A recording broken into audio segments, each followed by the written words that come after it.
Life had painted Jack Miller into a corner. Each morning brought the same struggle, keeping his rundown garage alive while raising a young daughter alone. But fate has a way of shifting gears when you least expect it. When a gleaming red Ferrari rolled into his shop, its engine whispering defeat, he never imagined it would lead to an invitation that would change everything. Elizabeth Morgan, the powerhouse CEO behind the wheel, came expecting a quick fix. Instead, she found herself mesmerized by the quiet confidence of a man who could make engines sing. Her offer was as unexpected as it was irresistible. Join her on a cross-country drive in the very Ferrari he just restored. Could this unlikely journey prove that sometimes the greatest distances aren't measured in miles, but in the space between two hearts? Before we jump back in, tell us where you're tuning in from.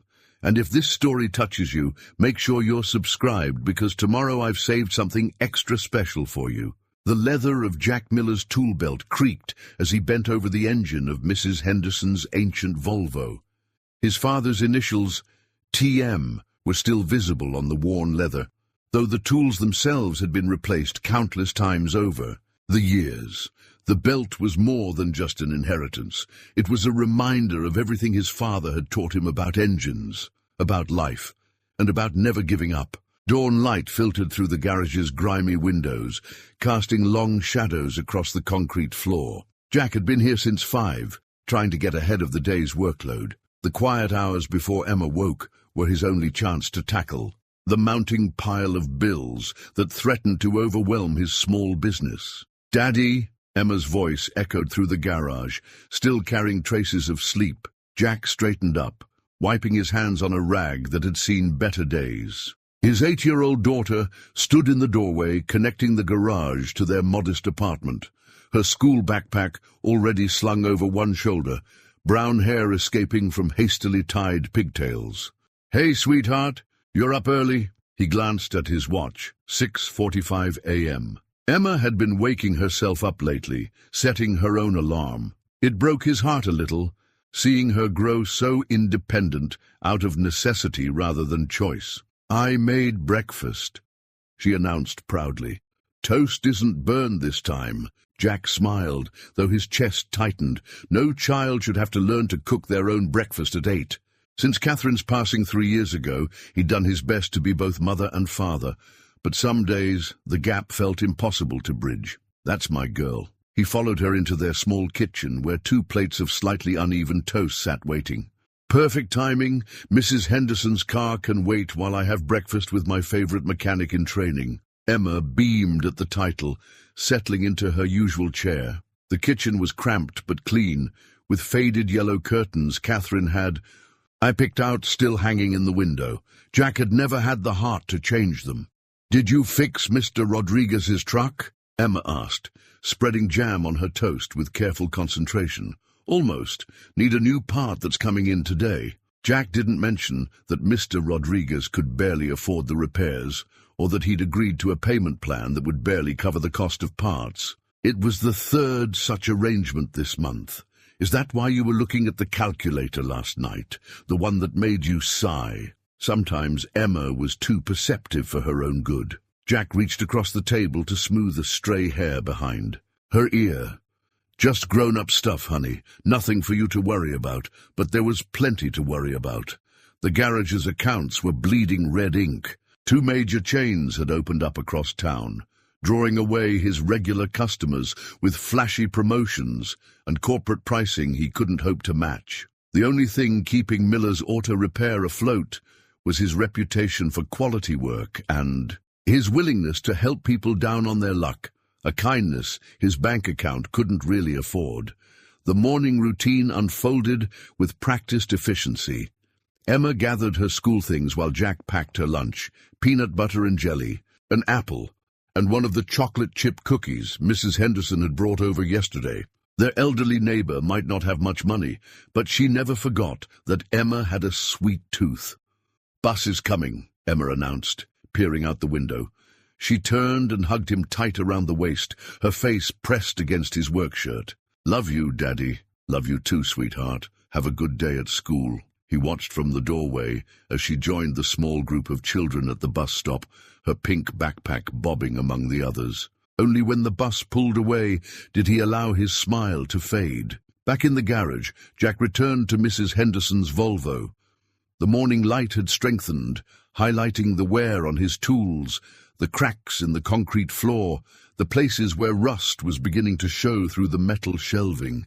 Everything needed updating, but updates required capital he didn't have.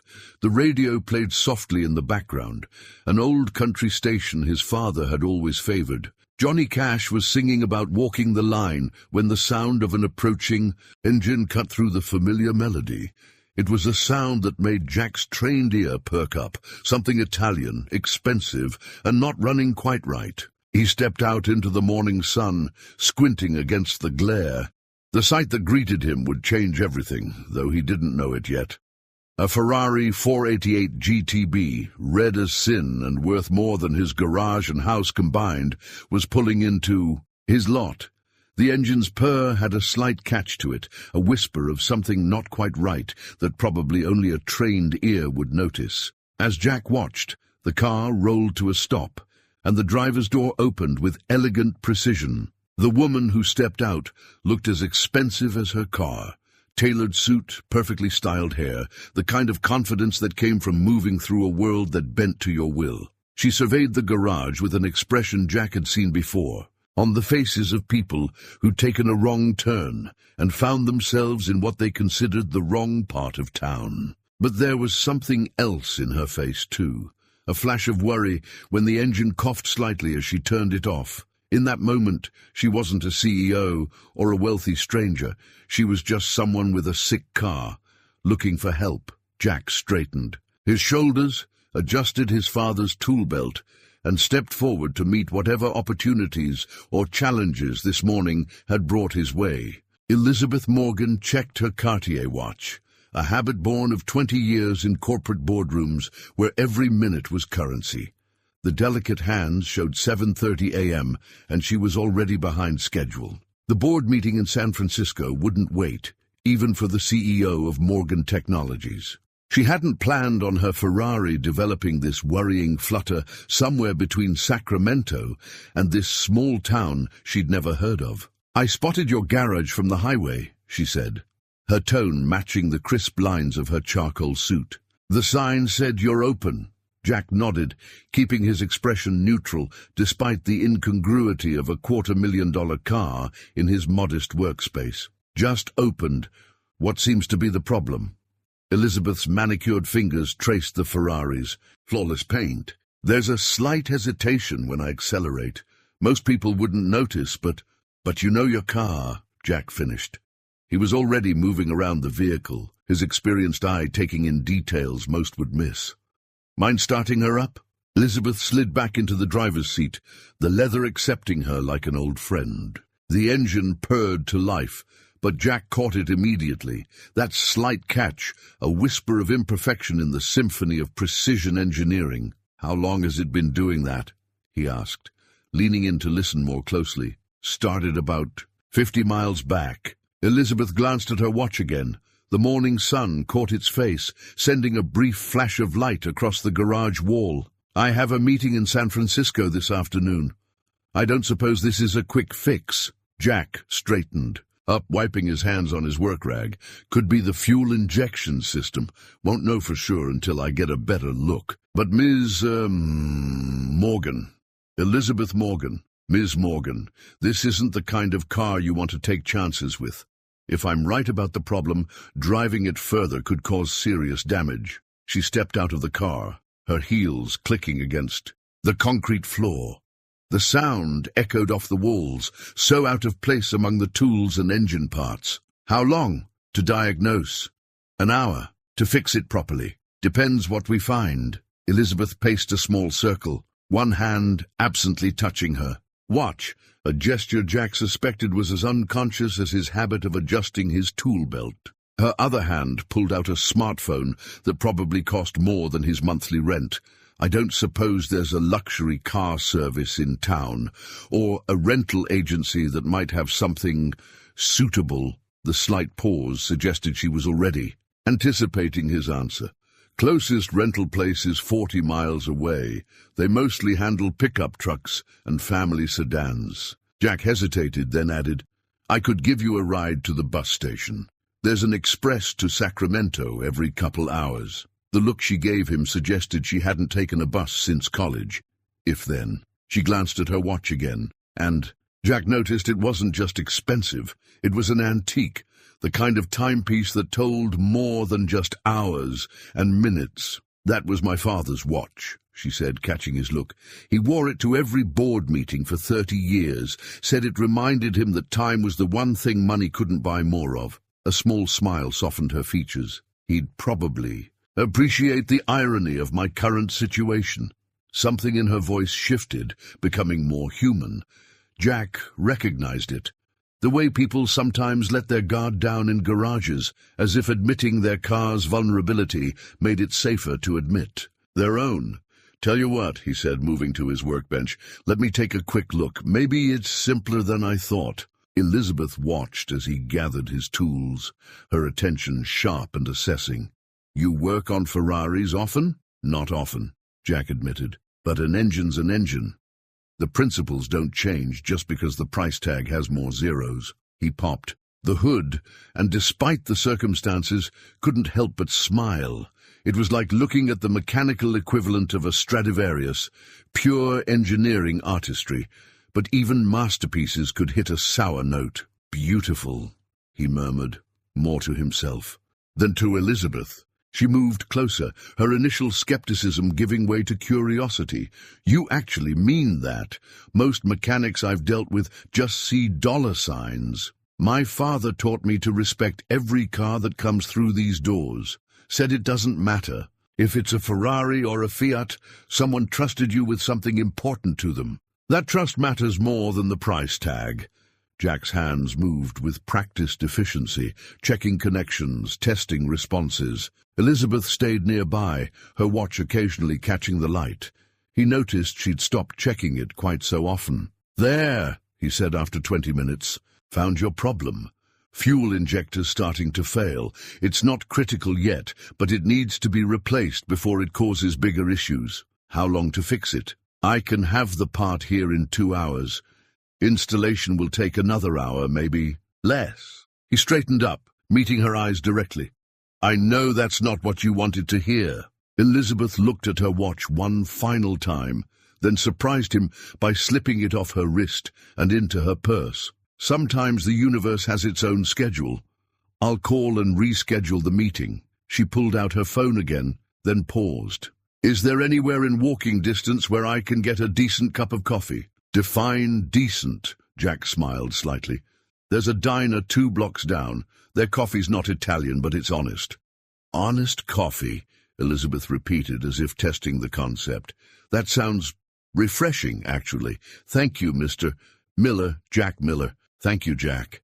She started toward the door, then turned back. This is probably an odd question, but would you join me? When you're at a point where you can take a break, I'd appreciate your insight into a few things about the car's maintenance. Jack glanced at Mrs. Henderson's Volvo, still waiting patiently for its own repairs. But something in Elizabeth's expression, a mixture of authority and uncertainty, as if she wasn't used to asking rather than telling, made him nod. Give me 30 minutes to wrap up what I'm doing here.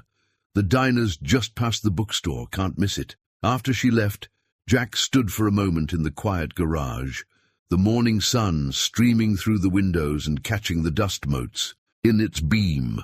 His father used to say that opportunity sometimes wore strange disguises. Looking at the Ferrari gleaming in his worn garage, Jack wondered what kind of opportunity this day might bring. Ruby's Diner hadn't changed its decor since 1985, and that suited Jack just fine. The vinyl booths were worn but clean, the coffee was strong, and the morning regulars knew better than to give him more than a curious glance as he slid into the booth across from Elizabeth Morgan. She had claimed a corner table with a view of Main Street, her laptop open but forgotten as she traced a line across a map spread between their coffee cups. Not a Google map or a GPS screen, but an actual paper. Road atlas, the kind Jack hadn't seen since smartphones took over the world. I highlighted the scenic route, Elizabeth said without preamble, her finger following a winding blue line from their small town all the way to San Francisco. It adds about 6 hours to the trip, but it takes you through some of the most beautiful parts of the state. Jack wrapped his hands around his coffee mug, letting the warmth seep into fingers, still slightly grimed with Ferrari engine oil. Scenic route? I've been thinking. She sat back, studying him with the same intensity she'd shown his work on her car. You know Ferraris. More importantly, you understand them. Do you know how rare that is? I know it's not the kind of car I usually work on. Exactly. Elizabeth leaned forward, her corporate demeanor softening into something more animated. Which is why I have a proposition for you. Drive with me to San Francisco. Jack nearly choked on his coffee. Excuse me? The car needs a skilled mechanic. For the journey, just in case. But it's more than that. She tapped the map. This car was meant for roads like these, not just commuting between board meetings. When I bought it, I promised myself I'd really drive it someday, really experience it. And that someday is today? Life has a way of always pushing someday into tomorrow, until suddenly you're 52, running a company your father built, and you realize you've forgotten how to do anything just for the joy of it. She smiled, a hint of self-deprecation in her expression. Maybe I'm having a midlife crisis, or maybe I'm finally getting wise enough to seize an opportunity when I see one. Jack studied the map, his mind already calculating distances, fuel stops, potential issues. It's a generous offer, but I have responsibilities here. The garage will still be here in 3 days. I'll compensate you for your time, of course. Well above your usual rates. It's not just the garage. Jack thought of Emma, of breakfast made by small hands, of the trust in her eyes when she hugged him goodbye each morning. Understanding flickered across Elizabeth's face. The little girl in the photo on your workbench, your daughter, Emma. She's 8. Elizabeth nodded, processing this information with what Jack suspected was her business acumen kicking in. She could stay with family, friends. I'll cover any childcare costs naturally. Jack's sister Sarah had been asking to have Emma for a visit. She lived an hour away, taught elementary school, and always made time for her niece despite her busy schedule, but still. Why me? He asked finally. You could hire a professional driver, a specialist mechanic. Because when you looked at my car, you saw more than just an expensive machine. You saw what it could be. Elizabeth's fingers traced the Atlas's legend absently. My father used to say you can tell everything you need to know about a person by how they handle 3 things: power tools, fine wine, and other people's trust. And I passed the power tools test with flying colors. She smiled, then grew serious. Look, I know it's an unusual request, but sometimes the best decisions I've made have been the ones that seemed crazy at first glance. Jack's eyes returned to the map. The route she'd marked wound through mountains and valleys he'd only seen in pictures, roads that would make that. Ferrari sing, and the money she was offering would cover more than just a few overdue bills. I'd need to make some calls, he said slowly. Check with my sister about Emma. Make arrangements for the garage. Of course. Elizabeth reached into her briefcase and pulled out a business card. Not the standard corporate one she probably handed out at meetings, but a personal one, heavy cream-colored stock with just her name and private number. Take an hour. Think it over. Call me when you decide. She stood, gathering her laptop, but leaving the map on the table. The part for the car should be here soon. Whatever you decide about the trip, I trust you to handle the repairs. After she left, Jack sat for a long time, looking at the blue line running across the map like a river of possibilities. He thought about Emma's face this morning, about bills piling up on his desk, about the way his father's voice still echoed in his head. Sometimes opportunity knocks wearing overalls, son. Don't be too proud to answer the door. Finally, he pulled out his phone and dialed his sister's number. Sarah picked up on the second ring, her cheerful voice familiar and reassuring. Hey, sis, he said, fingers tracing the route on the map. Remember how you've been saying Emma needs a change of scenery? How would you feel about having her for a few days? Something's come up, something unexpected." As he explained the situation, Jack watched through the diner's window as the morning sun climbed higher, casting new light on the familiar streets of his small town. Somewhere in the distance, a train whistle sounded, a long, lonesome call that seemed to echo his own yearning for something he hadn't even known he was missing until today. The world, he realized, felt suddenly larger than it had at breakfast, full of possibilities that hadn't existed when he'd started Mrs. Henderson's Volvo this morning. Now he just had to decide if he was brave enough, or maybe foolish enough, to chase them. Emma took the news better than Jack expected. She sat at their small kitchen table, legs swinging, as he explained about the Ferrari, the journey, and the stay with Aunt Sarah. Her face lit up at the mention of her aunt, though her eyes held. Questions too mature for her 8 years. "Is it because of the bills, Daddy?" she asked, cutting straight to the heart of things, the way children sometimes do. Jack knelt beside her chair. "No, sweetheart. Well, not just that. Sometimes adults need adventures too." Emma considered this, then slid off her chair and ran to her room. She returned with her art supplies, settling back at the table with determined focus. "I'm making you a card for your trip." While she worked, Jack moved through the apartment, packing a small bag. He called Jerry, the semi-retired mechanic who sometimes helped during busy periods, arranging coverage for his regular customers. Mrs. Henderson's Volvo would have to wait a few days, but she'd understand. She always did. Elizabeth's Ferrari purred contentedly in the garage, the new fuel injector installed and tested. The repair had gone smoothly, as if the car itself approved of the journey ahead. Jack found himself running his hand along its flawless finish, trying to grasp the reality of what he'd agreed to. "Mr. Miller?" Elizabeth's voice caught him mid-reverie. She changed from her business suit into elegant traveling clothes, expensive but practical, like everything else about her. "Is everything arranged?" "Just about. My sister's on her way to pick up Emma. The garage is covered." He gestured. "To the Ferrari. She's ready to go when you are." Elizabeth nodded, then hesitated. "I realize I may have been presumptuous suggesting this trip. If you've had second thoughts—" "Daddy!" Emma's voice interrupted as she burst into the garage, proudly holding up her finished card. "Look what I made!" The card was a masterpiece of third-grade art, a red car, surprisingly well drawn, driving through mountains made of triangles with 2 stick figures visible through the windows. Glitter outlined the whole scene, and inside, Emma's careful handwriting. "Read, 'Come back soon, Daddy. Have a good adventure.'" Jack felt his throat tighten as he took the card. Elizabeth stepped closer, smiling at the artwork. "You're quite the artist," she told Emma. "Those mountains look just like the ones we'll be driving through." Emma beamed at the praise, then turned serious. "You'll take care of my daddy?" Something flickered in Elizabeth's eyes. Surprise. Perhaps at being handed this small but weighty responsibility. "I promise," she said solemnly. Sarah arrived soon after, her teacher's sedan a stark contrast to the Ferrari. She hugged Jack tight, whispering, "About time you did something unexpected," before gathering Emma and her overnight bag.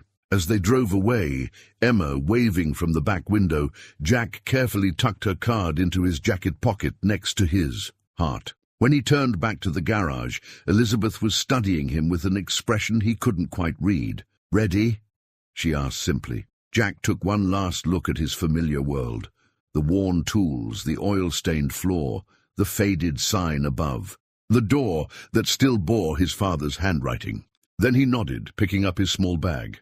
"Ready?" The Ferrari's door opened with a precise click, and as Jack settled into the passenger seat, the leather seemed to welcome him. Elizabeth started the engine, and its purr filled the garage with a promise. Dawn was just breaking as they pulled out onto the empty street, the car's headlights cutting through the lingering darkness. In his pocket, Emma's card crinkled softly, a reminder of what he was leaving behind and what he was driving toward.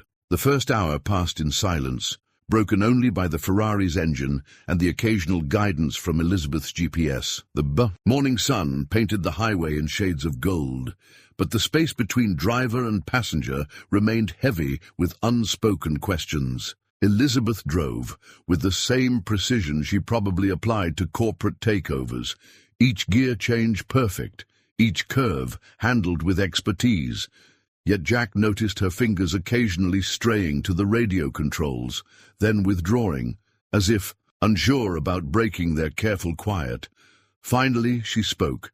"I suppose we should get to know each other, considering we'll be sharing the next few days. What would you like to know? How does someone in a small-town garage learn to work?" "On Ferraris," Jack smiled slightly. "Same way you learn anything worthwhile. Study, practice, and a healthy respect for what you don't know." He paused, then added, "My father believed in being prepared for any opportunity. He subscribed to every automotive journal he could afford, kept certification courses running on our ancient computer.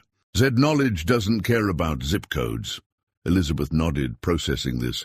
Her hand moved to the radio again, and this time she pressed the power button. The car's premium sound system came alive, but instead of the expected business news or classical music, it was tuned to a station playing vintage rock.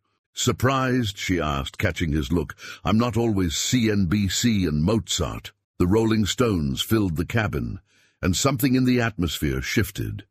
Elizabeth's shoulders relaxed slightly, her grip on the steering wheel becoming less precise, more natural. "My father had an old Grundig radio in his study," she said, eyes on the road ahead. "He'd tune into rock stations while reviewing contracts. Said it helped him think outside the corporate box." A small smile played at her lips. "The board members hated hearing Mick Jagger through the walls during budget meetings. Sounds like an interesting man." He was. Built the company from nothing, but never forgot where he came from.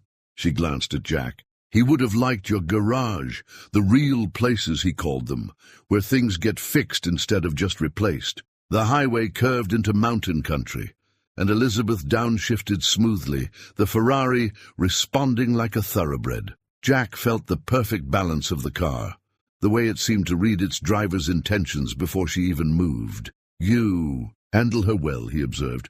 "Thank you, though I suspect she's running better than ever after your work." Elizabeth was quiet for a moment, then added, "I bought her after my father died. The board thought it was a midlife crisis. Maybe they were right." "Nothing wrong with midlife clarity," Jack said, surprising himself with the words. Elizabeth laughed, a genuine sound that seemed to brighten the car's interior. "Clarity? Is that what this is? Running away from a board meeting to drive across the state with a stranger? Sometimes running away and running toward look the same at the start." The radio shifted to a Beatles song, "The Long and Winding Road," its melody weaving through their conversation like a knowing commentary. They passed a sign indicating a scenic overlook ahead, and without discussion, Elizabeth guided the Ferrari onto the exit. They pulled into a viewpoint that opened onto a valley painted in morning mist, the road they'd traveled visible as a ribbon. Below, Elizabeth turned off the engine but left the radio playing softly. "I have a confession," she said. "I almost didn't pull into your garage, almost called my usual dealer instead." "What stopped you?"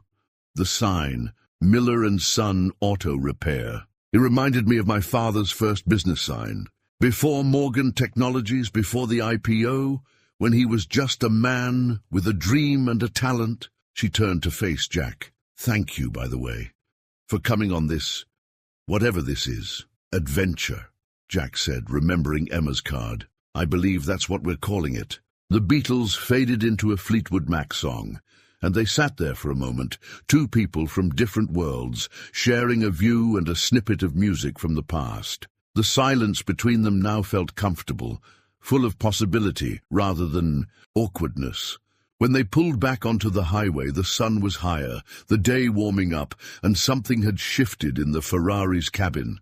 Not friendship exactly, not yet, but perhaps the beginning of understanding. By mid-afternoon, they'd left the highway for smaller roads that wound through old mining towns. The Ferrari drew stares from locals unused to such machinery, growling past their vintage storefronts, but Elizabeth seemed oblivious to the attention. She was too busy listening to Jack explain the finer points of engine timing. "So, you're saying even a fraction of a second matters?" she asked, genuinely interested. "In engines, like in business, timing is everything." Jack caught himself. "Not that I'm presuming to know about your world." "Why not? You've already proven you understand more than most." Elizabeth slowed as they entered another small town, this one barely more than a main street with a cluster of shops. "Mind if we stretch our legs? There's a bookstore that looks interesting." The store was one of those endangered species of retail, a family-owned shop that had somehow survived the digital age. Books towered in precarious stacks, their spines faded by sunlight from the dusty windows. A bell tinkled above the door as they entered. "Reminds me of where I used to hide during lunch breaks in high school," Jack said, inhaling the familiar scent of old paper and forgotten stories. Elizabeth raised an eyebrow. "You don't strike me as the hiding type. I was different then, skinny kid who preferred books to football." He ran a finger along a shelf. "My mother used to say I was born 40 years old.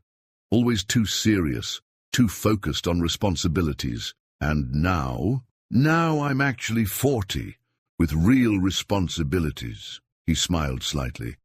"Life has a sense of humor." They wandered deeper into the store, eventually separating to browse different sections. Jack found himself in photography, leafing through a book of classic cars when Elizabeth's voice called him over. "Look at this," she said, holding out a large leather-bound volume. The cover was worn smooth by time and handling, its pages thick with black and white photographs of America's great roads, Route 66, the Pacific Coast Highway, the Blue Ridge Parkway. Each image captured a moment in time when the journey mattered, more than the destination. "It's a first edition," Elizabeth said, her fingers tracing the photographer's signature. "From 1962. My father had this same book in his library. He used to show me the pictures, tell me stories about roads he'd driven in his youth." Jack studied a photograph of a convertible crossing the Golden Gate Bridge, the car's occupants frozen in eternal optimism. "We don't take Sunday drives anymore, do we? Everyone's always rushing somewhere." "Like me this morning," Elizabeth's voice held a note of revelation. "I was so focused on getting to that meeting. And now?" She closed the book carefully, but didn't return it to the shelf. "Now I'm beginning to think the universe knew what it was doing when my car developed. That problem." She paused. "Would you think I was crazy if I bought this book? Not for my office, but for the journey," Jack finished. "I think that's exactly what it's meant for." The elderly shopkeeper wrapped the book in brown paper, tying it with string, as if online shopping had never been invented. When Elizabeth reached for her credit card, Jack noticed her corporate efficiency falter, as if she too was enjoying this step back in time. Back in the car, the wrapped book sat between them like a shared secret. Elizabeth started the engine, but didn't immediately. "Pull away." "I haven't done anything spontaneous in years," she said quietly. "Every decision carefully weighed, every action analyzed for its impact on stock prices and shareholder confidence." "Sounds lonely." "It is. Was." She glanced at him. "The funny thing is, I never noticed how lonely until today, until normal conversations about engines and books and memories started feeling more real than board meetings ever did." Jack thought about his own routine, the careful calculations of each day's repairs, each month's bills. We all get stuck sometimes. The trick is recognizing when it's happening. Elizabeth put the car in gear, but her next word suggested she was driving toward more than just their destination. "Tell me about your daughter, Emma. What's her favorite book?" As they pulled away from the bookstore, Jack found himself sharing stories about Emma's latest literary obsession, a series about a young girl who could talk to machines. Elizabeth listened, really listened, asking questions that suggested she saw Emma as a person, not just a detail to be noted. The afternoon light softened around them, and the Ferrari purred along roads that felt increasingly like paths to possibility, rather than mere pavement. The wrapped book between them seemed to pulse with potential, like a compass pointing toward something neither of them had known they were seeking. The storm came out of nowhere, the way mountain weather often does. One moment they were driving under scattered clouds, the next they were engulfed in a curtain of rain so thick the wipers could barely keep up. "There's a turn-off ahead," Jack said, studying the GPS. "Small town called Pine Ridge. We should wait this out." Elizabeth nodded, her knuckles white on the steering wheel. The Ferrari, for all its precision engineering, wasn't designed for these conditions. They found the exit just as the first rumble of thunder shook the air. The town's main street ended at a small motel, its vacancy sign flickering in the growing darkness. Elizabeth guided the car into the covered parking just as the storm hit full force, bringing with it marble-sized hail. "Good timing," she said, releasing a breath she hadn't realized she'd been holding. "Though I'm guessing this isn't in our itinerary. Sometimes the best parts of a journey aren't in the plan." The motel office was empty, except for an elderly clerk who barely looked up from his crossword puzzle as he handed them keys to the last 2 available rooms.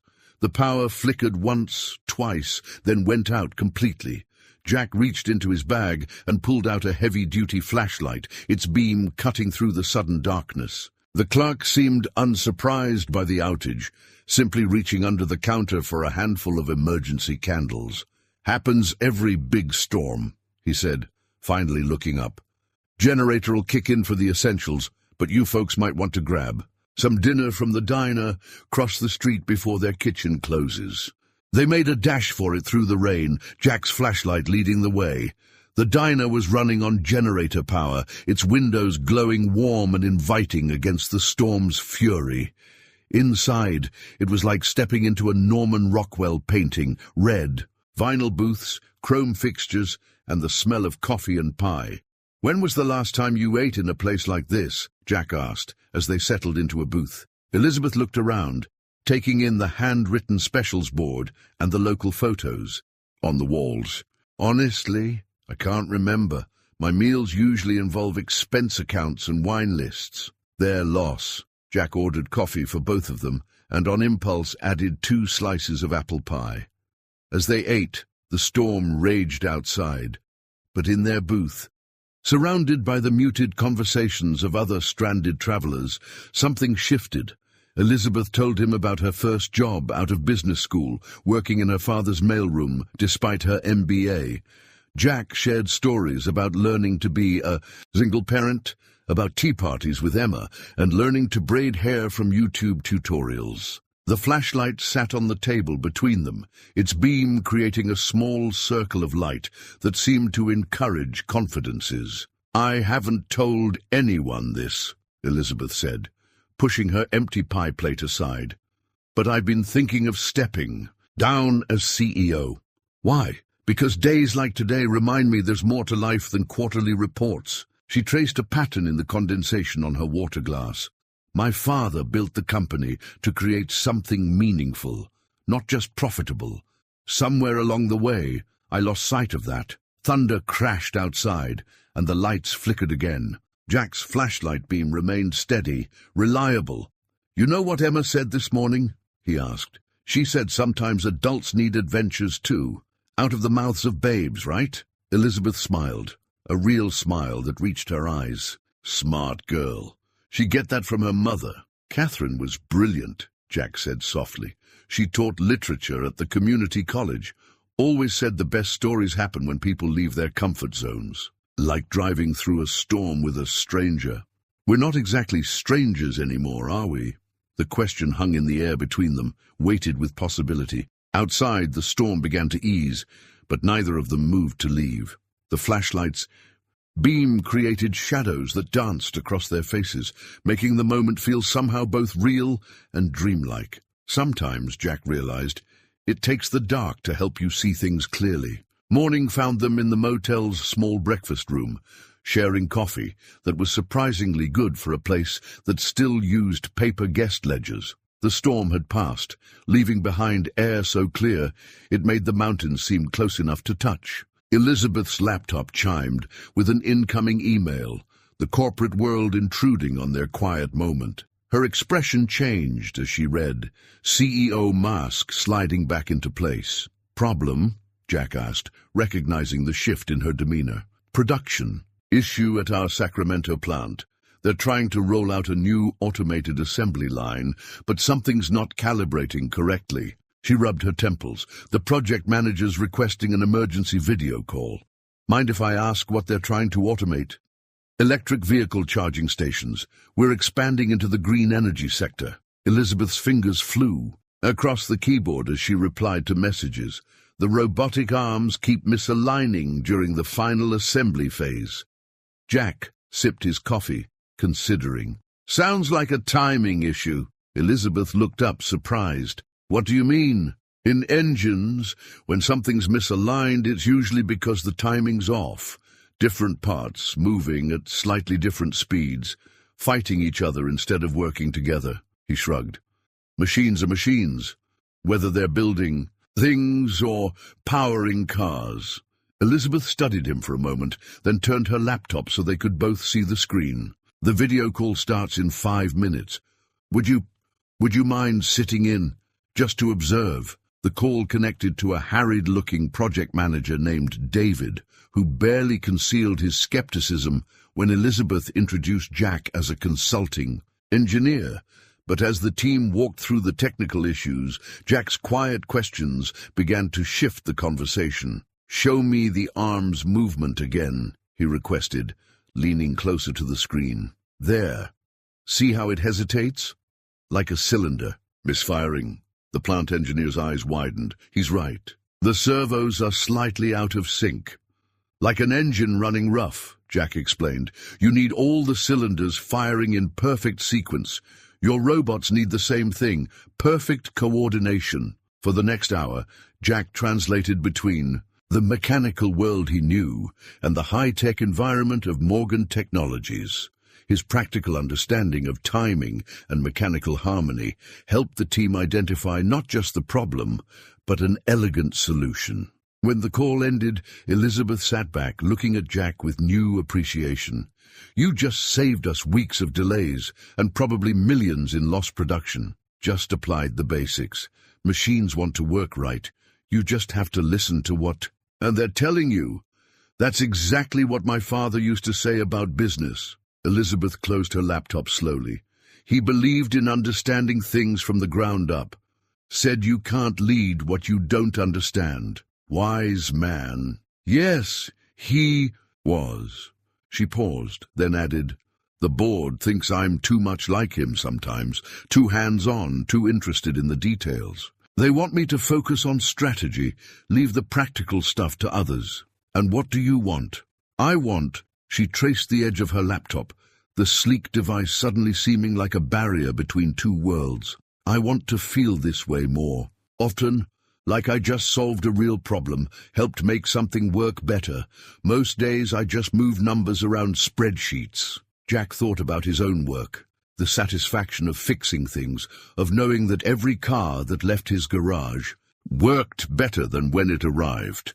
"Maybe that's what your father understood, that real value comes from understanding how things work, not just how to profit from them." Elizabeth's phone buzzed, another corporate crisis demanding attention, but this time she didn't reach for it immediately. Instead, she looked out the window at the mountains, their peaks sharp against the morning sky. "We should get going," she said finally. "But Jack, thank you, not just for the help with the plant, but for reminding me what it feels like to solve real problems." As they packed up their few belongings and headed for the Ferrari, Jack noticed that Elizabeth left her laptop in its bag, rather than setting it up in the passenger seat as she had yesterday. Sometimes, he realized, the biggest changes start with the smallest decisions. The mountain air was cool and fresh as they pulled out of the motel parking lot, carrying with it the promise of more discoveries ahead. They found a quiet spot for lunch beside a mountain lake, the Ferrari's red reflection shimmering on the water's surface. Elizabeth had surprised Jack by suggesting they pick up sandwiches from a local deli rather than finding an upscale restaurant. "My father would have loved this," she said, sitting on a fallen log that nature had worn smooth. "He used to take me on impromptu picnics when I was young, drive us somewhere beautiful just to eat sandwiches and skip stones." What happened to those picnics? Board meetings, quarterly reports, the endless cycle of corporate life. She watched as Jack skipped a stone across the lake's surface. "Your turn. Tell me something from your past." Jack's hand went to his chest, where a small silver locket hung beneath his shirt. He pulled it out, the chain catching the sunlight. "Catherine gave me this the day Emma was born." Elizabeth moved closer as he opened the locket, revealing a tiny photograph of a newborn Emma sleeping in her mother's arms. The image was slightly faded, but clearly cherished. "She's beautiful," Elizabeth said softly. "Both of them. Catherine always said Emma got her best features from her mom." Jack's voice held warmth beneath the sadness. "The curiosity, the way she sees the world as full of possibilities. And what did she get from you? The stubbornness, probably, the need to understand how things work." He closed the locket gently. "Catherine used to joke that between her literature and my mechanics, Emma would grow up either very well-rounded or very confused." Elizabeth picked up a stone, attempting her own skip across the water. It sank immediately, and she laughed at her failure. "I was terrible at this as a kid, too. My father tried to teach me, but I was always too focused on getting it perfect, instead of just enjoying the attempt." "Still a perfectionist? Reformed? Or trying to be?" She selected another stone. "The board thinks perfection means never making mistakes. My father knew it meant learning from them." This time, her stone skipped once before sinking. Her smile of triumph was so genuine, so unlike her CEO persona, that Jack felt something shift in his chest. "Tell me about him," he said. "Your father. The man behind the company." Elizabeth was quiet for a moment, gathering her thoughts. "He built engines before he built companies. Started in his garage, just like you, even after Morgan Technologies. Went public, he kept a workbench in his office. Said it helped him remember what really mattered." "And what was that?" "Creating something real, something that helped people." She looked at Jack. "You remind me of him sometimes. The way you talk about engines, about understanding how things work." Jack touched the locket again, thinking of his own father's lessons about engines and life. "Sounds like they would have gotten along." "They would have." Elizabeth's voice softened. "He would have appreciated this whole adventure, actually. The unexpected repair, the spontaneous road trip. He always said the best opportunities come disguised as problems." A fish jumped in the lake, sending ripples across their reflections. Jack found himself studying Elizabeth's profile, seeing not the CEO, but the woman who still remembered how to skip stones with her father. "Catherine used to say something similar," he said, "that life's biggest gifts often come wrapped in unexpected packages." Elizabeth turned to face him, their shoulders almost touching on the log. "Like a broken fuel injector." "Like a broken fuel injector." The moment stretched between them, full of unspoken possibilities. The locket felt warm against Jack's chest, and for the first time since Catherine's passing, its presence felt like a blessing rather than just a memory. Elizabeth's hand found his, hesitant at first, then sure. They sat in comfortable silence, watching the play of light on water, listening to the wind in the pines. Two people from different worlds, finding common ground beside a mountain lake. Finally, Elizabeth spoke. "We should probably get going." "Probably," Jack agreed, but neither of them moved immediately. Sometimes, he realized, the journey matters more than the destination. When they did return to the car, something had changed. The space between them felt different, warmer, more familiar. The locket rested against Jack's chest, no longer a weight, but a reminder that the heart has an infinite capacity for new beginnings. The hand-painted sign caught Elizabeth's eye first. 52nd Annual Mountain Heritage Festival, next exit. a simple wooden board that somehow made her foot ease off the accelerator. "We shouldn't," she said, but her tone suggested otherwise. Jack pulled a wrinkled flyer from the diner where they'd stopped for coffee. Local music, craft booths, homemade. Pie contest. Sounds terrible. His deadpan delivery made Elizabeth laugh. Absolutely dreadful. She flicked on the turn signal. We probably shouldn't waste our time. Probably not. But the Ferrari was already gliding down the exit ramp, its sophisticated engineering completely at odds with the dusty fairground parking lot they found themselves in. Local families in pickup trucks and minivans stared as Elizabeth parked between a weathered Ford and a vintage Chevy. The festival spread before them in a patchwork of colorful tents and stands. The aroma of barbecue and fresh-baked goods filled the air, mixing with the sound of fiddles and banjos from a small stage. My marketing team would have a fit if they saw me here, Elizabeth mused, accepting a paper cup of fresh lemonade from a freckled girl's stand. CEO of Morgan Technologies, drinking 60-cent lemonade at a country fair. Good thing they can't. See you then. They wandered through the craft booths, Elizabeth surprising herself by purchasing a hand-knitted scarf that would probably cost a fraction of her usual accessories. Jack found himself drawn to a woodworker's stand, admiring the craftsmanship of hand-carved toys. Emma would love this, he said, picking up a small carousel horse. Get it for her, Elizabeth encouraged. Every adventure needs a souvenir. The local band struck up a livelier tune, and couples began clearing space for dancing. Elizabeth watched them with poorly concealed interest. Don't tell me the CEO of Morgan Technologies knows how to square dance, Jack teased. Please, I went to finishing school. She turned to him with unexpected mischief in her eyes. I know every dance from waltz to foxtrot, though I'm a little rusty. Prove it! The challenge hung in the air between them for a moment. Then Elizabeth set down her lemonade cup. I will, if you will. They joined the dancers as the band swung into an old-fashioned waltz. Jack's hand found Elizabeth's waist, her fingers settled on his shoulder, and suddenly they were moving together as if they'd done this 100 times before. You're full of surprises, Elizabeth said as Jack guided her through a perfect turn. High school job. Helped the dance instructor set up her studio. She taught me the basics in return. His eyes held a hint of remembered joy. Catherine used to say I was the only mechanic in town who could fix a car and dance a waltz. They moved together through another turn, their bodies finding a natural rhythm. Elizabeth's corporate poise melted into something more genuine, more free.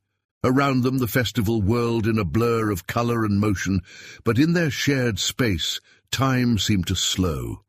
The waltz ended too soon, transitioning into a livelier country tune. But before they could step apart, Elizabeth's hand tightened on Jack's shoulder. One more? He pulled her closer as the fiddles sang. One more. Later, as the afternoon sun began to sink behind the mountains, they found themselves at a pie-tasting booth. Elizabeth's hair had come slightly loose from its perfect arrangement, and there was a smudge of cinnamon on Jack's shirt. Best detour. Ever? She declared, sampling a slice of apple pie that would put any five-star restaurant to shame. Jack watched her, seeing not the polished CEO, but a woman who had remembered how to find joy in simple pleasures. The festival flyer poked out of his pocket, a humble paper reminder that sometimes the best moments in life are the unplanned ones. As they walked back to the Ferrari, Elizabeth humming the waltz tune under her breath, Jack realized that the distance between their worlds had shrunk to the space of a dance step. The breaking news alert on Elizabeth's phone shattered their peaceful morning drive. She glanced at the screen, and Jack watched her features harden back into the CEO he'd first met. Pull over, she said quietly. Please. He guided the Ferrari into a scenic turnout, the morning sun painting the valley below in shades of promise that suddenly felt out of reach. Elizabeth was already scrolling through a business article, her free hand clenched tight enough to whiten her knuckles. Morgan, Technology's CEO Elizabeth Morgan's unexpected absence raises questions, she read aloud. Sources inside the company suggest her failure to appear at yesterday's crucial board meeting may indicate leadership instability. Jack waited, sensing she needed space to process. Finally, she looked up. They're suggesting I'm having a breakdown. That missing one meeting means I'm unfit to lead. One meeting. The quarterly board review. I rescheduled it when we started this trip. She laughed, but there was no humor in it. Apparently that's tantamount to corporate treason. Her phone buzzed again, another news alert. Then another. The outside world was crashing in, demanding attention. There's more, she said, scrolling through messages. Problems at the garage. Jerry called. Mrs. Henderson's Volvo is making strange noises and he can't figure out why. He's worried about making it worse. The twin pressures of their separate lives pressed in on the small space they'd created together. Elizabeth's corporate world demanded its CEO back, while Jack's responsibilities pulled him toward home. I should call the board, Elizabeth said, but her hand didn't move toward the phone. Instead, she pulled up the article again, staring at its harsh headlines as if they might somehow soften. My father built this company from nothing, she said, quietly. 30 years of work, of innovation, of caring about more than just profit margins. And now they're acting like taking 3 days off is a sign of mental instability. Jack thought about the woman who'd danced with him at the festival, who'd bought handmade scarves and eaten pie with simple joy. Would your father have wanted you to live like this, always at their beck and call? Elizabeth paused, considering. No, he wouldn't. He used to say that the moment you become a slave to the business is the moment you lose the vision to lead it. Her phone buzzed. Again, and this time she turned it off completely. The silence that followed felt like both a victory and a question mark. What about Mrs. Henderson's car? She asked. Jerry's a good mechanic, but that Volvo's temperamental. It needs... Jack trailed off, remembering all the responsibilities waiting at home. Elizabeth watched him, understanding dawning in her eyes. It needs its mechanic, the one who knows its quirks. The moment stretched between them, reality intruding on their carefully constructed bubble of escape. The newspaper article glowed, accusingly on Elizabeth's phone screen, its headlines a reminder of the world they'd temporarily left behind. We knew this couldn't last forever, Jack said gently. Didn't we? Elizabeth's voice held a note of challenge. Who says we have to play by their rules? Who says a CEO can't take time to remember why she loved the work in the first place? She picked up her phone again, but instead of calling the board, she pulled up a photo from the festival, the two of them mid-dance, caught in a moment of perfect understanding. Look at this, she said. When was the last time either of us looked this happy, this real? Jack studied the photo, seeing what she meant.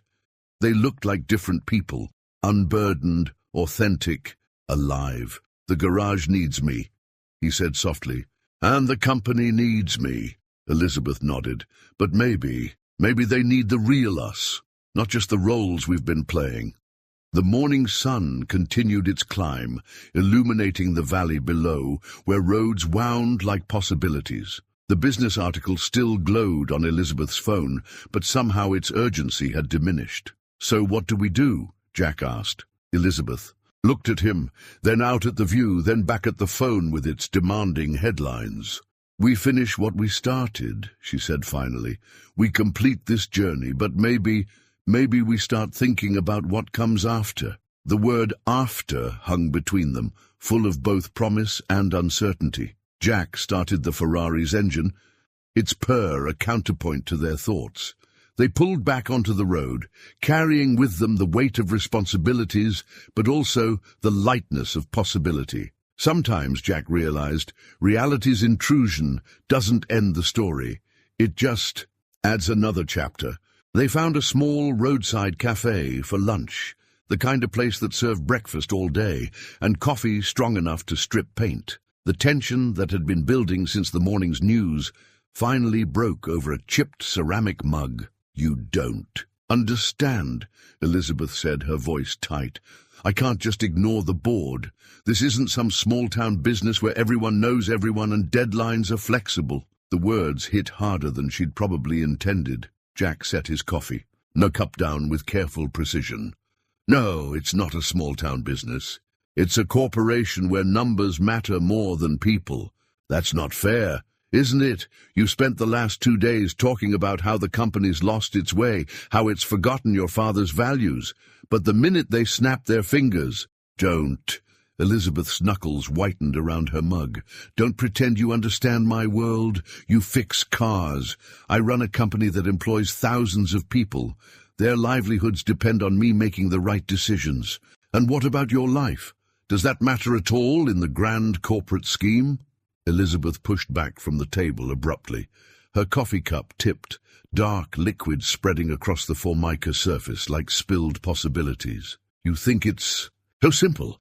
Just follow your heart, ignore responsibilities. Must be nice in that uncomplicated world of yours. Uncomplicated? Jack's laugh held no humor. Try raising a daughter alone while keeping a failing business afloat.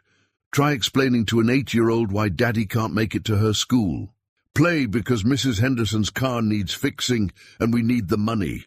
The broken pieces of Elizabeth's cup lay between them, like the shards of whatever they'd been building these past days. I shouldn't have come, Elizabeth said quietly. This whole trip was a mistake. Why? Because it showed you a life beyond quarterly reports? Because it made me think things could be different. The words burst out of her. Because for 2 days I felt like myself again, not just the CEO of Morgan Technologies, but it's not real, is it? This little escape of ours? Jack stood, throwing some bills on the table. Felt pretty real to me, but maybe I was wrong. Maybe you're exactly where you belong, in that corporate tower, surrounded by people who measure worth in stock prices. And you're exactly where you belong, in that little garage, fixing other people's problems, because you can't face your own. They stared at each other across the coffee-stained table, both shocked by the cruelty of their words. The cafe's other patrons studiously looked away, giving them the privacy to wound each other. I need some air, Jack said finally. Fine. He walked out into the parking lot. The mountain air that had seemed so fresh this morning now bitter. In his lungs, the Ferrari sat gleaming in the sunlight, indifferent to the human drama unfolding around it. Inside, Elizabeth stared at the broken cup, at the coffee seeping into the paper napkins. A waitress appeared with a cloth, quietly cleaning up the mess. Been married long? The waitress asked, her tone suggesting she'd seen this scene before. It's not like that. Honey, I've been serving coffee for 30 years. I know something breaking when I see it. She paused in her wiping. Question is, are you going to sweep it up and throw it away or try to fix it? Elizabeth looked out the window to where Jack stood, his back to the cafe, shoulders rigid with hurt and anger. She thought about board meetings and quarterly reports, about mountain festivals and waltzes under open skies. I don't know if it can be fixed. Most things can, the waitress said, gathering the broken pieces, if you want them to be. Outside, Jack watched clouds gather over the mountains. He thought about Emma's card, still in his pocket. Have a good adventure, Daddy. Some adventure, some escape. But even as the anger churned, he remembered Elizabeth's face while dancing, her laugh over diner pie, the way she'd listened, really listened, when he talked about engines and dreams. The cafe door chimed. Jack didn't turn, but he felt Elizabeth's presence behind him. I'm sorry, she said softly. I didn't mean— I know, me neither. They stood in silence, watching the clouds build. Sometimes broken things can't be mended, but sometimes the breaking is just part of finding a new way to fit together. They drove in silence as day faded into dusk, the Ferrari eating up miles, while the space between them felt like a chasm. Elizabeth had taken the wheel again, her movements precise but mechanical, as if she was operating machinery rather than driving a car she loved. The Grand Canyon appeared first as a suggestion of emptiness on the horizon, then as a vast darkness that swallowed the stars. they found a small lodge on the rim, checking into separate rooms without discussion. The night stretched long and sleepless for both of them. Jack's phone buzzed at 4 a.m., a text from Elizabeth, "Meet me at the rim before sunrise." He found her at a viewpoint just east of the lodge, wrapped in her new handmade scarf against the pre-dawn chill. The canyon was still invisible, a void waiting for light to give it form. "I couldn't sleep," she said as he approached. "Kept thinking about what that waitress said about broken things, the one with the coffee cup. She asked if we were going to sweep it up or try to fix it." Elizabeth turned to face him. "I've been sweeping things away my whole life. Problems, feelings, anything that complicated the narrative." The first hint of dawn touched the eastern sky, a pale luminescence that barely suggested what was to come. "My father used to say that the most important moments in life happen in the dark," Jack said quietly. "When you can't see the path ahead, but you take the step anyway." Is that what we're doing here? Taking steps in the dark? Maybe.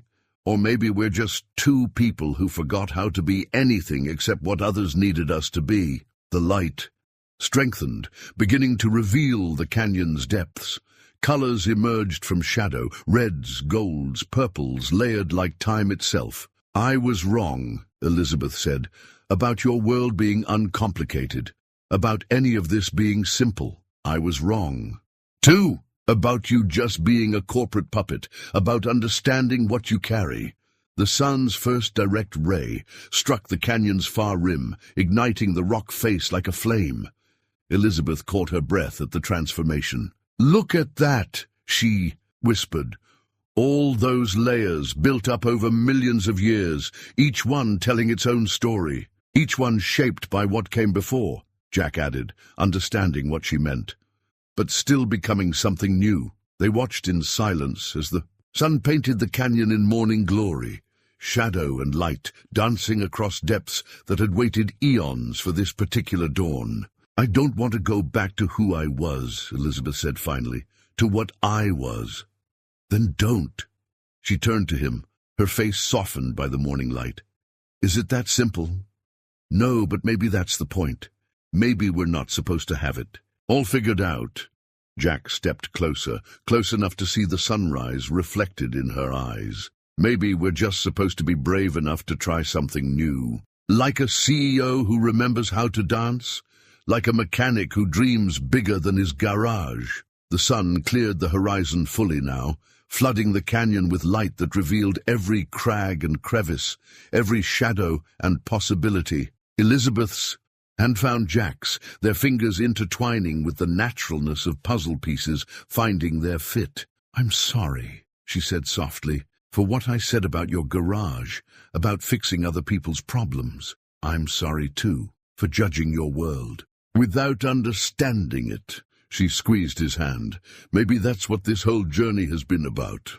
Understanding each other's worlds. And maybe finding a new one." The question hung between them like the morning mist in the canyon below. Then Elizabeth turned to face him fully, her free hand coming up to rest against his chest, where Emma's locket lay beneath his shirt. "Maybe," she whispered, and then she was kissing him, or he was kissing her, and the sun wrapped them in light that made everything old feel new again. When they finally drew apart, the day was fully born around them. Below, the canyon stretched away to the horizon, its paths winding like possibilities. "So what now?" Elizabeth asked, but her tone suggested she already knew the answer. "Now we finish what we started.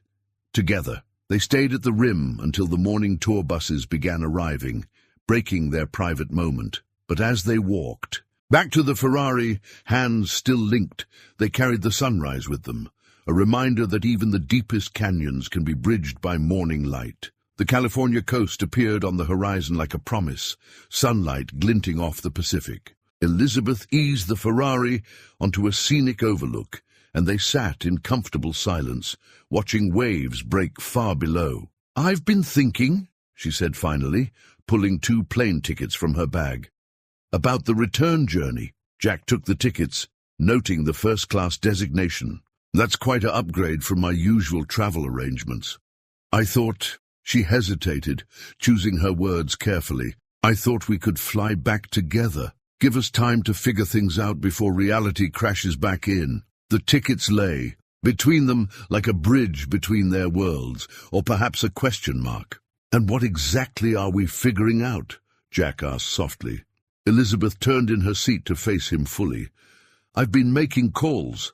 The board isn't happy, but they're listening. I'm proposing a restructuring of the company, getting back to my father's original vision, innovation with purpose, not just profit. And how does that work? We expand our green energy division, focus on sustainable technology, community development. She smiled slightly. Maybe even a program to help independent garages upgrade their equipment for working on electric vehicles. Jack raised an eyebrow. Wouldn't happen to know any independent garage owners, would you? One or two. Her smile faded into seriousness. But that's just the business side. There's us to consider. Us. The word hung in the air, full of possibility and complication. I can't leave the company, Elizabeth said. Not completely. But I can change how I run it. Work remotely more often. Delegate the things that don't need my direct attention. And I can't leave the garage, Jack replied. It's not just my business. It's my father's legacy, Emma's future. I know. Elizabeth reached for his hand. I'm not asking you to. She pulled out her tablet, showing him property listings in his town. The old Wilson factory on the edge of town, Morgan Technologies, is interested in converting it into a green energy research facility. We'd need someone local to oversee the mechanical side of things, someone who understands both the technical aspects and the community. Jack studied her face. You've been planning this? Planning implies certainty. I'm exploring possibilities. She squeezed his hand. The question is, are you interested in exploring them with me? The ocean breeze carried the scent of salt and change. Jack thought about Emma, about his garage, about the way Elizabeth's world had expanded his own.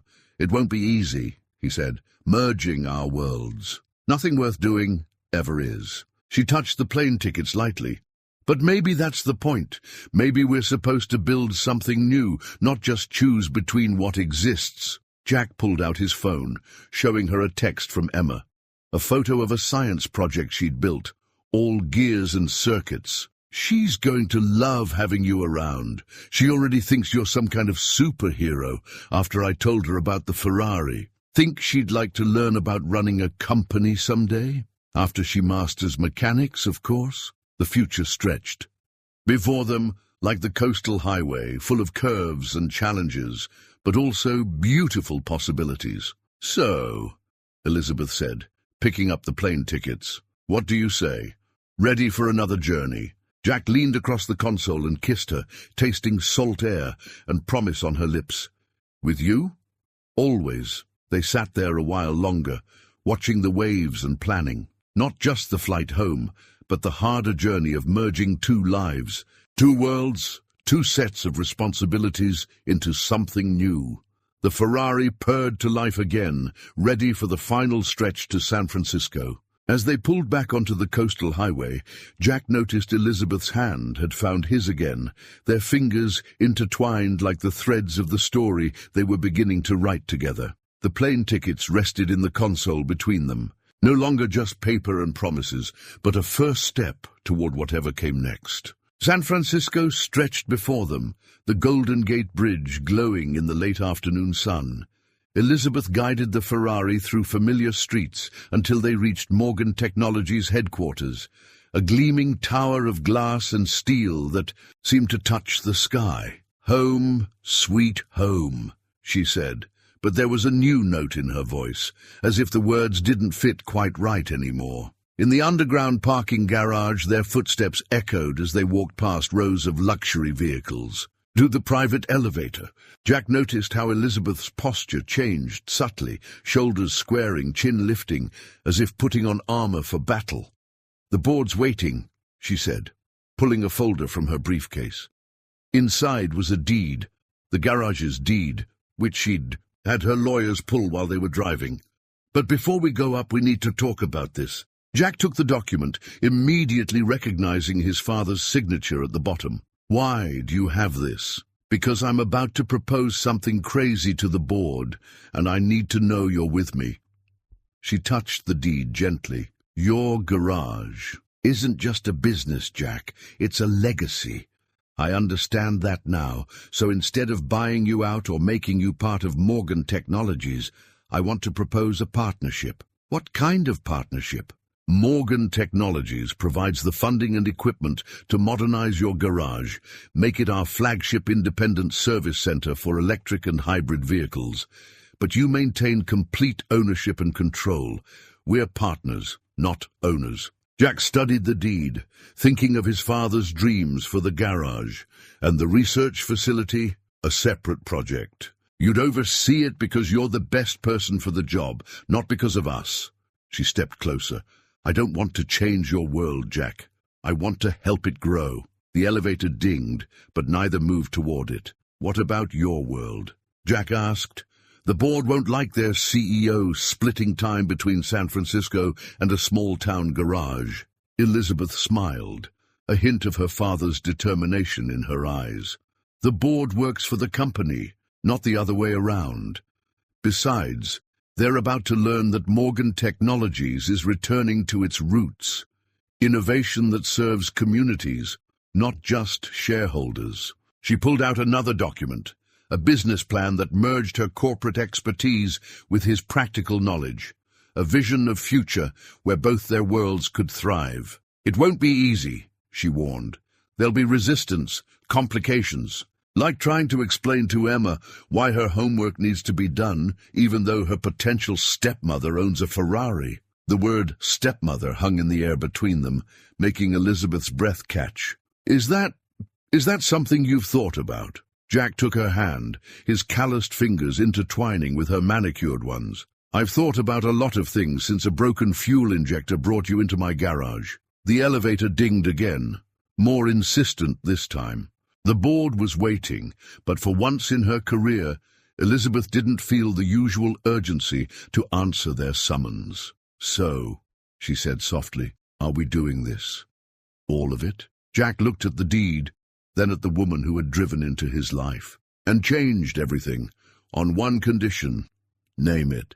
We keep the sign as it is, Miller & Son Auto Repair, but maybe we add something underneath.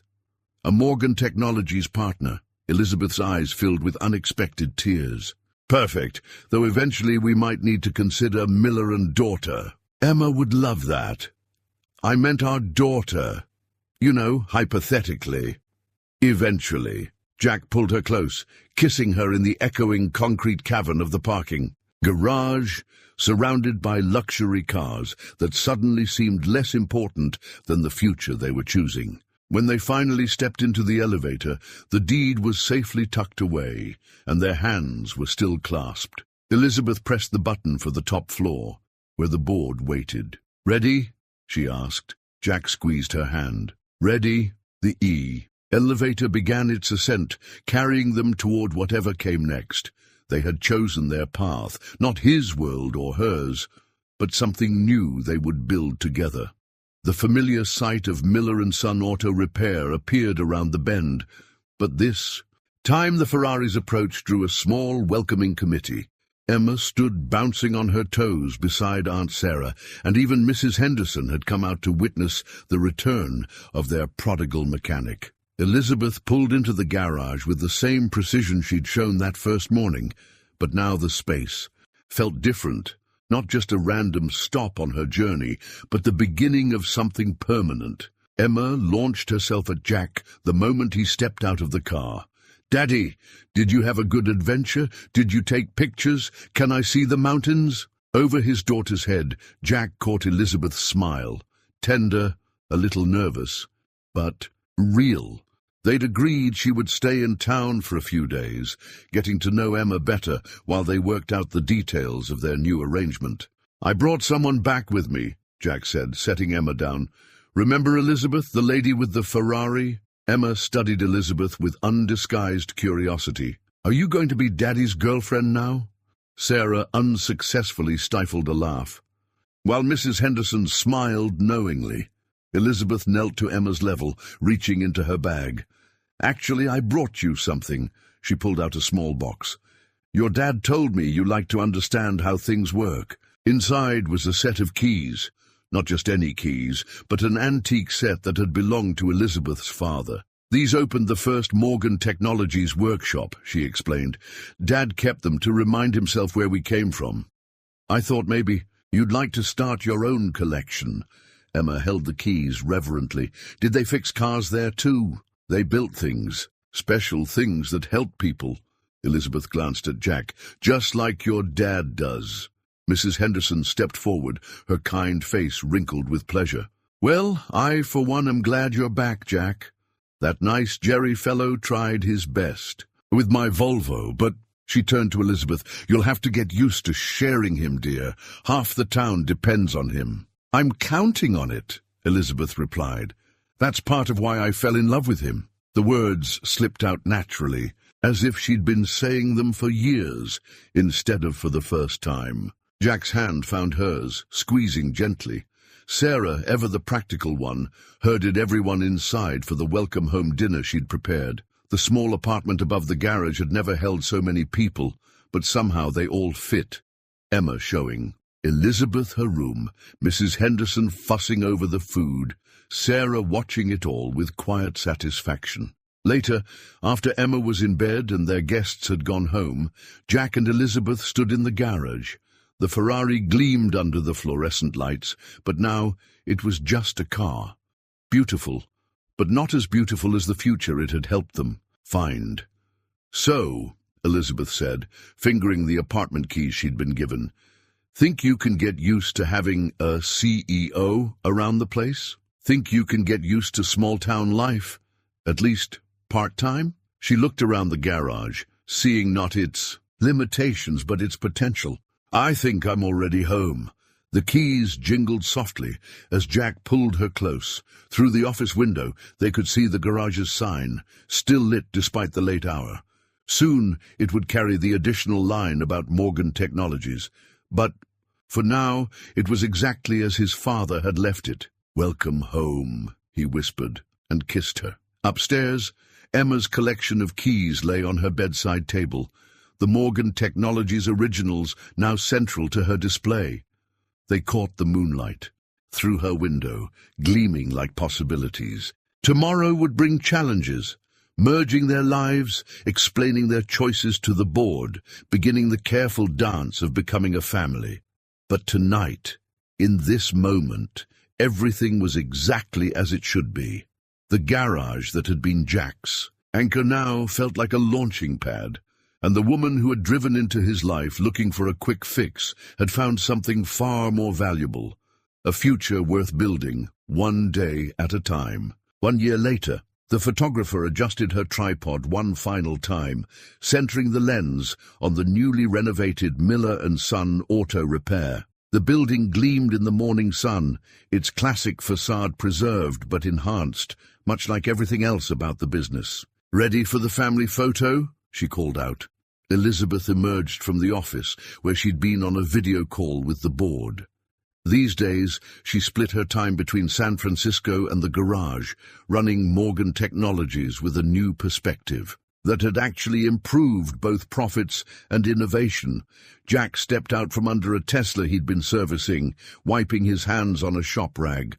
The garage now handled everything from Mrs. Henderson's faithful Volvo to the latest electric vehicles, thanks to equipment that rivaled any luxury dealer's service center. Emma darted out last, wearing overalls that matched her father's, a ring of keys jangling at her belt.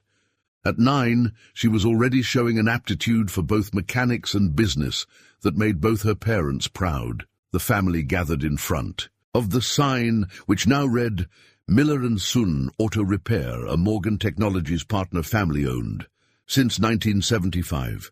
"Scoot closer together," the photographer instructed. "That's it. Now this is for the company's annual report." "And our family album," Elizabeth said, her hand finding Jack's. The diamond on her left hand caught the sunlight, a recent addition that had prompted celebration throughout the town. The Morgan Technologies Green Energy Research Facility on the edge of town had transformed the local economy, providing jobs and opportunities while staying true to the community's character. Jack oversaw the mechanical division, his practical expertise proving invaluable in turning innovative ideas into working solutions. Mrs. Henderson appeared just as the photographer was ready to shoot. "Oh, good! I haven't missed it," she joined them without invitation, as comfortable with the CEO of Morgan Technologies as she'd always been with her trusted mechanic. "We want you in it, Mrs. H," Emma insisted. "Your family too." Elizabeth nodded. These days, the lines between corporate life and community, between business and family, had blurred in the most beautiful ways. The photographer snapped several shots, capturing not just poses, but genuine moments, Jack showing Emma how to hold a wrench just right, Elizabeth laughing at something Mrs. Henderson said, the proud sign above them all. Later that evening, after Mrs. Henderson had gone home with her Volvo running smoother than ever, the family sat in their expanded apartment above the garage. The walls now held both corporate awards and Emma's school artwork, family photos, and business achievements, sharing space as naturally as their lives had merged. "The board loved the new community outreach program," Elizabeth said, curled against Jack on the couch. "We're expanding it to other small towns." "Mom said I can come to the next board meeting," Emma announced proudly. She'd started calling Elizabeth Mom 6 months ago, as naturally as breathing. "After you finish your science project," Jack reminded her. Speaking of which, Emma pulled out her latest creation, a miniature electric engine she'd built herself. "Can we test it in the garage, please?" They headed downstairs, their footsteps echoing through the space that had witnessed the beginning of their story. The Ferrari still visited occasionally, though these days it shared garage space with a more practical family car. Jack watched, his daughter and wife huddle over the tiny engine, both faces lit with the same curiosity and determination. Outside, the sun was setting on another day in a life that had turned out better than any of them could have planned. The family photo would soon hang both here and in the Morgan Technologies boardroom, a reminder that sometimes the best innovations aren't technological at all.